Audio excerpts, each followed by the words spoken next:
spreading the word about the damage that we do that we don't even realize. But then she also brings hope. And Reverend Cylvia, we are so happy to have you back. So welcome back to Unity Kitchener. Thank you so much. Record. I do have to say, I love that song you played, the One Beating Heart. I wrote it down. Okay, just give me one sec. It is gorgeous, isn't it? Yes, totally. You're gonna play that other song before I speak? I can do it before or after, whichever you suits you. Good. I'm good to go if you want me to go. Am I on? Believe so. Okay. Well, thanks for having me, everybody. It's great to be with you all again. You guys do a terrific job with the online portion of this. I want to read you a quote from Gandhi, Mahatma Gandhi. He said, "It's the action, not the fruit of the action, that's important. You have to do the right thing. It may not be in your power, may not be in your time that there will be any fruit, but that doesn't mean you stop doing the right thing. You may never know what results come from your action, but if you do nothing, there will be no result." There is a lot of ugliness and a lot of darkness in our world just now. And I am both a Unity minister and kind of a political and news junkie. And I don't think those two things are incompatible.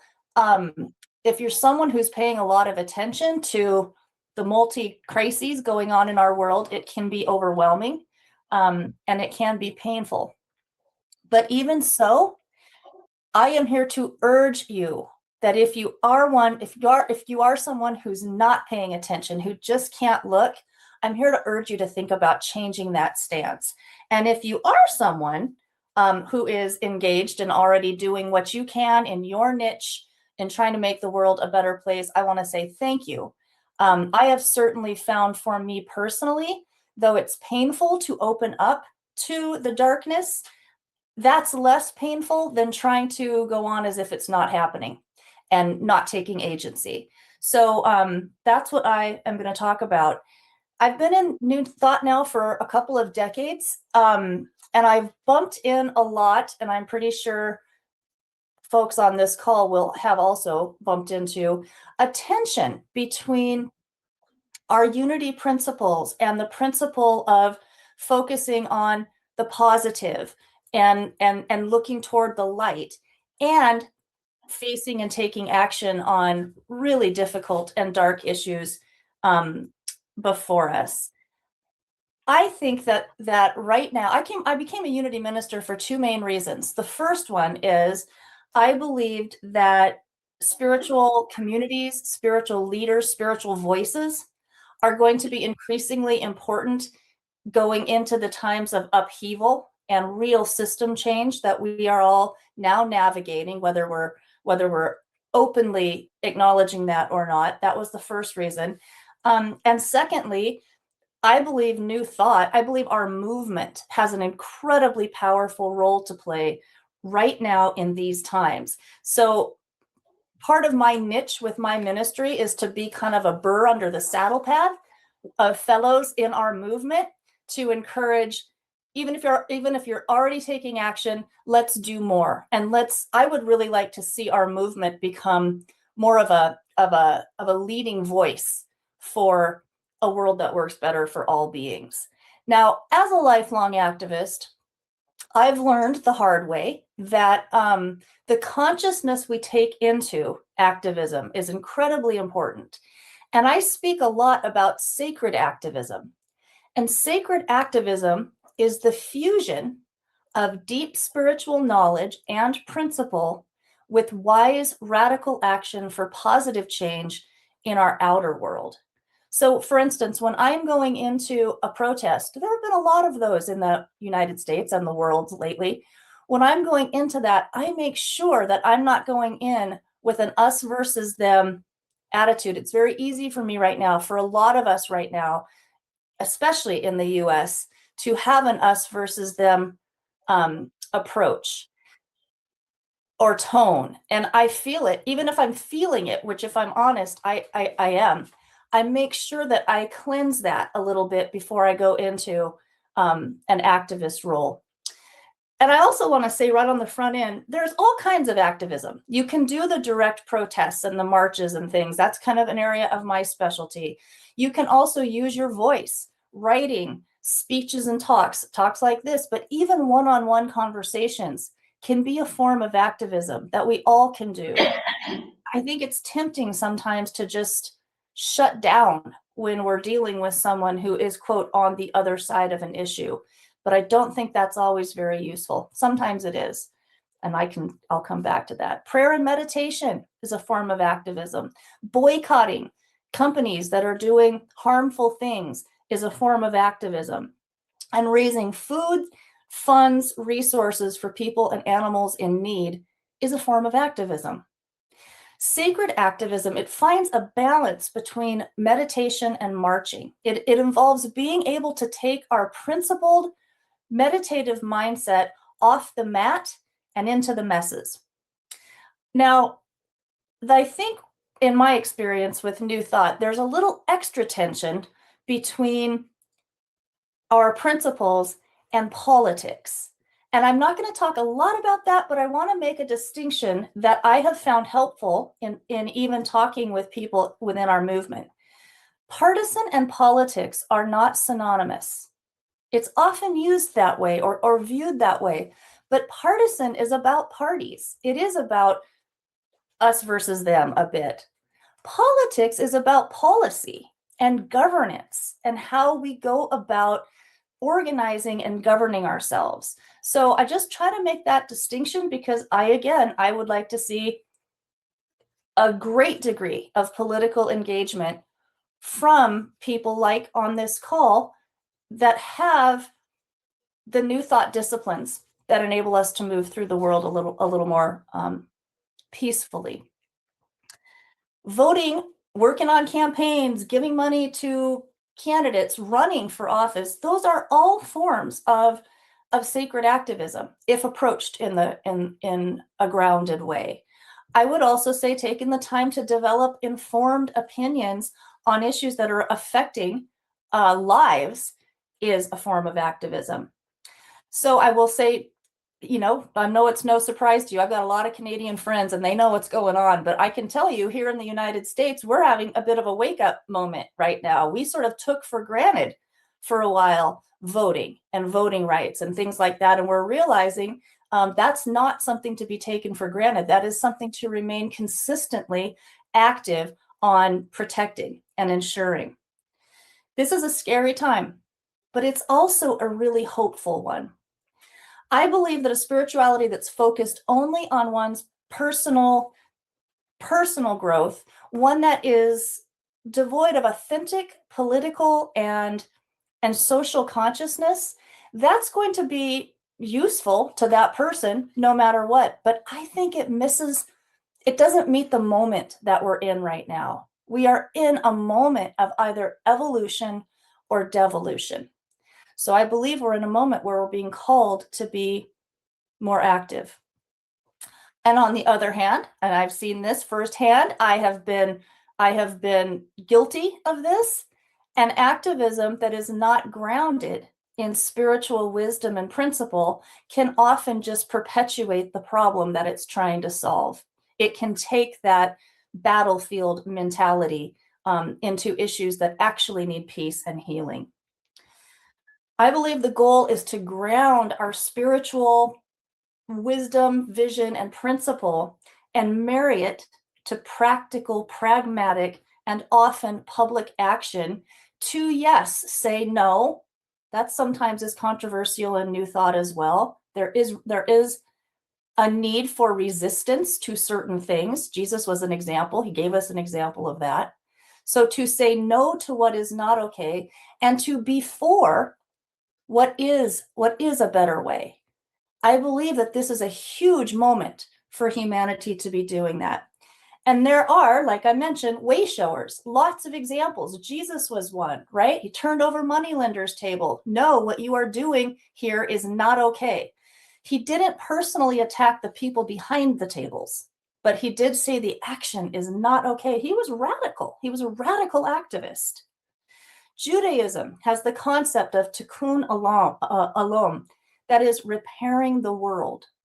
This concept has evolved into a broad kind of ethical framework for pursuing justice in our world. And like the wisdom that Gandhi put forward in that quote that I shared at the beginning, tikkun olam kind of assumes an incompleteness. You're not probably going to finish the work. I have come to accept that I am probably not going to change the entire freaking capitalist exploitive economy in my lifetime. That has been the goal of my lifetime. But it doesn't mean I don't keep the work going. It doesn't mean I don't keep educating and pushing and helping develop policy toward that end. In Mahayana Buddhism, I always trip on that, the bodhisattva plays an important role. And the bodhisattva is the one who has attained wisdom necessary for individual liberation, but stays around, stays here to help all the rest of us become more enlightened and to grow and to improve. Islam holds that human beings are khalifa, stewards of the earth. It means we're entrusted with the earth and with those coming after us.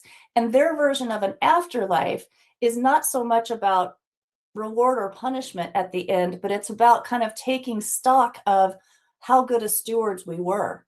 What did we do with what was before us, with what was pressing in the time that we were here? And I love that you guys shared your land acknowledgement.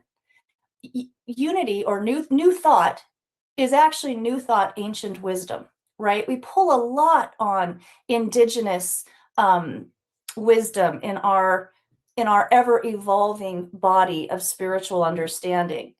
There's a beautiful thread through a lot of indigenous pathways of intergenerational responsibility. The Iroquois have a 7 generations principle. Every action that we take today, we should be thinking, what's the impact of that going to be 7 generations into the future?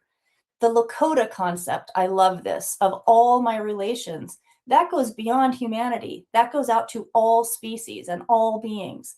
I am, as Cheryl noted, a lifelong environmentalist, and I actually have less of an anthropocentric view than an ecocentric view. So this concept of all my relations, I love. And I think, one of the goals of my work is to help us move beyond, help humans evolve beyond such a human arrogance approach to life. I think we would have a far fewer ecological crises if we came back around to an all my relations approach to our planet. And then the founders of our very own New Thought movement, along with the indigenous wisdom, they demonstrated sacred activism. Ralph Waldo Emerson, the transcendentalist, they were foundational to the New Thought movement. And Emerson is often portrayed as kind of a intellectual, pastoral pacifist, but he was an activist. He spoke out very, very strongly against slavery and in support of women thought leaders. Again and again, Emerson's writings return to a similar concern that the soul does not lose its vitality through dramatic corruption. It loses vitality through accommodation, through accommodating the cultural norms that are doing harm. He viewed conformity not merely as a social problem, it was a spiritual one. Emma Curtis Hopkins, she's off. I've taught for our Unity Ministerial Schools a few times, and I've taught this New Thought history, which I have loved. So I've learned a few things. She's very overlooked most of the time. She was put forward as the teacher of teachers in New Thought. Super influential. And she didn't simply ignore injustices. She created schools, she challenged assumptions, and she helped people recognize that the internal conditions contributing to the suffering while also taking action in the outer world. And in fact, I'll share a book with you in the Zoom after this call. I just learned a little bit more of this history, that in the very early days of New Thought, when it was emerging in North America, was heavily involved in the women's suffragist movement, almost inextricably involved. It was founded on a form of activism. And it really wasn't until the 1930s, when capitalism just took over in America, that New Thought shifted a bit more toward the rugged individual, toward personal growth and personal prosperity. That's a very new, relatively new wrinkle in the whole New Thought story. Now, New Thought changed my life. Raise your hand if New Thought changed your life for the better. I think most of us on a call like this would say, that is the case. Affirmative prayer, denials and affirmations. Oh my God, for me, learning to take dominion over my own thinking. Those are powerful, irreplaceable principles. And we build muscles with those as we continuously use them. And they alone, I don't believe, are enough to get humanity through the predicament that we are currently floundering in. We're in a time of polycrisis, if you haven't heard that term yet. Multiple crises kind of at the same time, often with feedback loops between them. Ecological systems are struggling. Social dysfunctions are heightened now. The global economy based on extraction and consumption is completely unsustainable. What we've been seeing recently in the Middle East absolutely highlights that very clearly. I've written about that in my Substack. The multiple wars. Oh, let's hold a prayer that we get to the end of some of those, perhaps even today. Humanity's at an inflection point. Or, as I said, we're either at a point of evolution or devolution. And here is something that I find very, very hopeful. In nature, in biology, evolution doesn't happen without pressure. A species or a population of species goes along, and as it's doing its thing, the conditions within which it lives are changing. The environment's changing. And it reaches a point where suddenly the way it was doing things, what it was eating, where it was taking shelter, those things are no longer working. And it is at that pressure point when the sometimes very rapid adaptation happens, a mutation, a positive mutation that allows that species to continue to survive. It takes that kind of pressure. Humanity is hitting such a pressure point right now, such a wall. We have to adapt both our way of doing things and our worldview. And who better, guys, who better to help humanity move through this than people like you all, who already have a relatively well-developed ability to control your mind, to maintain peaceful states of mind while facing very difficult things. We need to create a new societal ecosystem and a healthier form of civilization on national and global scales. And in an ecosystem, individual species fill niches. They don't do everything. They fill niches. This bird eats the seeds from that particular tree, poops out those seeds, and propagates that tree. This bird over here doesn't eat that seed, but it eats another seed, and so it propagates that, etc. That's why what I encourage folks to do is to find the thing that you're most passionate about and fill that niche. Find a way to take action in that niche and be part of a new ecosystem of consciousness, working toward a world that works better for all beings. You've heard it said, guys, but we are the ones we've been waiting for. No one's going to swoop in this messed up system and fix it for us. We are the ones. If you're afraid that engaging, that really looking closely at some of these dark things will bring depression and sadness, you're right. You're right. Looking at much of what's going on in the world is hard Taking action is hard. But I want to say something. If you're able to look at the abuses, the cruelty, the damage being done, and not be a little bit disturbed, something's wrong with you. You're not broken if you get disturbed by looking at what's dark.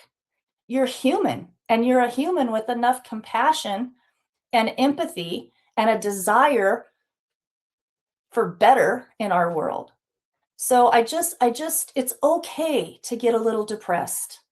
Now, if you're someone who's struggling mightily with that, or you're in an acute phase, I would encourage you to not do this right now. Wait until you're sound and grounded. But I think recognizing that sometimes we're gonna have some uncomfortable emotions when we are leaning into correcting the darkness in our world. For me, I have those moments, but I know that I won't stay there. And so I can allow that to happen. That's my heart hurting, right? The grief reflects the amount of love. So that's my encouragement. And I think knowing that I can sit in this discomfort and I will come out of it, that is what helps me start to come back from the ledge of despair. So I wanted to share that with you. I love this. I recently learned of this quote from philosopher Krishnamurti, and he noted, "It is no sign of health to be well adjusted to a profoundly sick society." So if we're feeling a little discord, it's because we're sane, right? I think it's an important point to remember. And in our New Thought movement, it's often we're trained to like, ooh, I'm feeling something negative. Let's fix that up. Yeah, we have the tools to do it, but there's really nothing wrong with feeling a little discord in a very discordant time.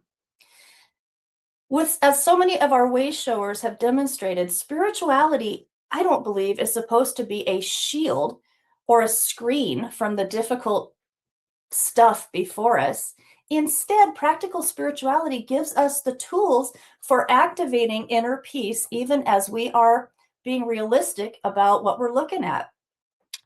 I didn't have time in this talk, but in our Zoom conversation, I'm happy to share some of the practices that I have found so useful over my life in being able to constantly work on hard, difficult issues, but stay peaceful, stay hopeful, stay grounded. We have a lot of tools in our toolbox for that. Again, the goal is not to avoid discomfort. The goal is to be able to develop the inner resources that allow us to transcend discomfort. It's one of the reasons why my Substack is called Transcend. New Thought teaches, right? I'm sure you've heard this. New Thought teaches that when we're facing a challenge, the trick is to see things rightly. But we can't see rightly with our eyes closed, figuratively or literally. This is a time to take a clear-eyed look at insanity, apply the wisdom that we know, and really, really move towards something better. And that brings me to the second big piece of, I think, what's needed right now to meet the moment. The first is the courage to face it. And the next is the imagination to envision a new and better way. For 3 full years, I know many of you will know this story, psychiatrist Viktor Frankl was held in unbelievably, probably indescribably horrific conditions in a concentration camp. And when he got out and did his landmark work, he transmuted that darkness by sharing the wisdom he'd gained.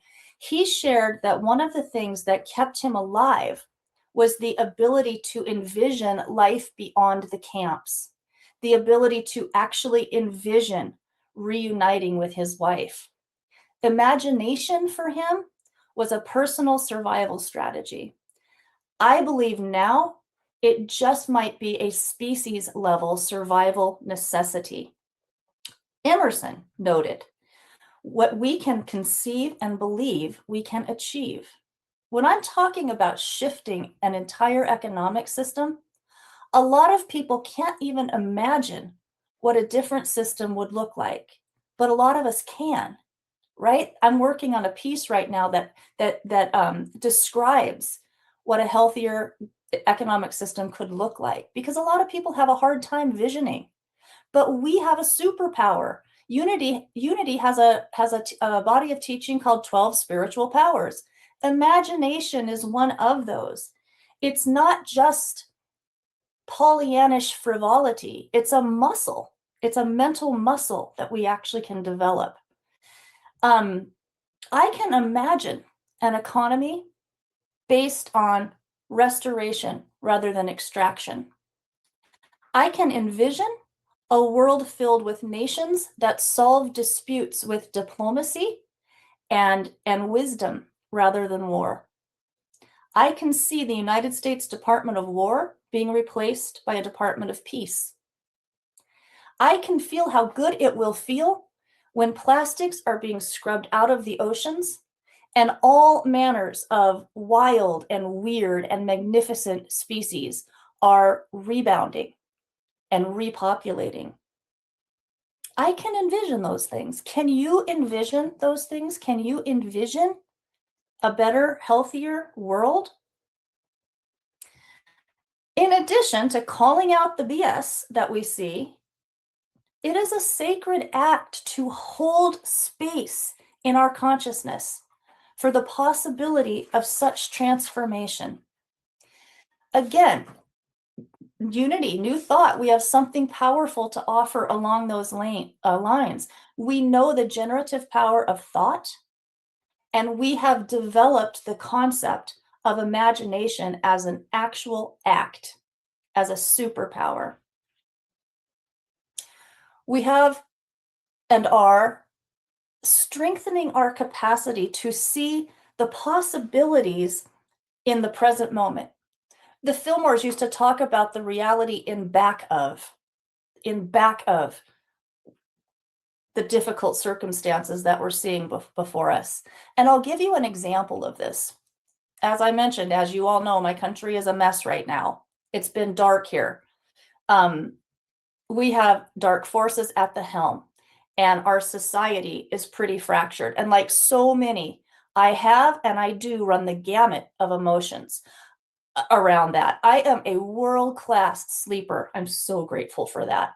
But after this last election, when the person wound up in the White House again, I went 9 nights that I couldn't sleep all the way through the night. And I was not alone. It is a heavy, heavy thing that has happened here, is happening here. But I'll tell you, I have to share this with you too. One of my favorite, and part of that disturbed sleep that I had was dread. It was dread of what's coming, right? I knew it was going to be bad. One of my very favorite protest signs read, "I knew it would be bad, but WTF." Right? I mean, that's kind of the feeling. And I have to say, another one, this is probably beneath a unity talk, but another of the most hilarious signs was being held by this kind of big, burly, manly man. And it said, "I hope Big, Beautiful Bill is the name of Trump's cellmate." Okay. I know that's probably beneath your all the dignity here, but I just think you got to put a little humor. You got to put a little humor into activism, I believe. But seriously, as difficult as things are right now in the US, and I'm using this example intentionally, the thing that I find hopeful is our systems were a mess before this last election. Our economic system, our electoral politics, our campaign finance issues, we had problems. We were in need of system change on many fronts before the fracture that's happening now. I really believe that there is a huge opportunity. I'm sensing it. There's a level of activism in society now that has not been there before. There's a level of awareness, even amongst progressives, that it's not about just getting back to where we were, because where we were was not okay. That's a reason. There's a reason we're where we're at. It's because of where we were. So there, for me, there's an openness to question that there has not been before. And that is incredibly hopeful. We have the possibility of harnessing the darkness in these times, whether it's just at a national scale or whether it's on the many global issues that we must address globally, we have a chance to harness the darkness for an evolutionary upgrade in consciousness and in our way of relating to one another and the rest of nature. That is before us in the field of possibilities. Martin Luther King Jr., he was able to look at Jim Crow America, at all the darkness and the ugliness and the resistance to change in a positive way. And he could see not just what was, but what also was trying to be born. He asked people to make huge sacrifices, their jobs, their positions, sometimes their lives, for a future that they couldn't touch yet. They couldn't see it. He was successful, not just because he gave good speeches, which obviously he did, but he was able to teach people, to train people to have a hope that was strong enough to survive looking at reality. This is the opportunity before New Thought to help people develop the ability to have hope, to keep positive mindset that is strong enough to survive looking at and getting engaged with the very pressing issues before us right now. In this season of upheaval, I'll close this talk with this prayer.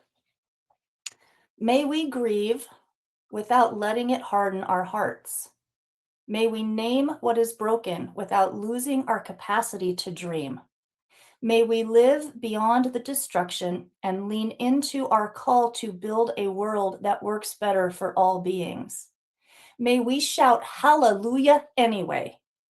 And may we shine our light in our unique niche, building toward a brighter future. And so it is. Much love, guys.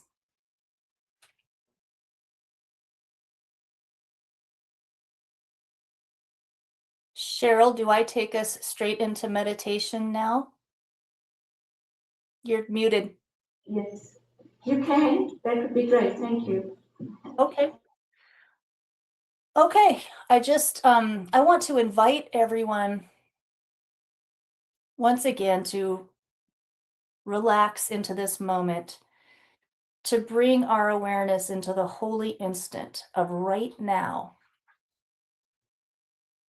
knowing that right now we are safe, we are loved. And I encourage you to open space in your mind and heart to think about the aspect of darkness in our world that is most meaningful to you, that you care about the most. And to just feel a bit of the ache. I long to be part of a human species that is a restorative force on this planet. I feel that.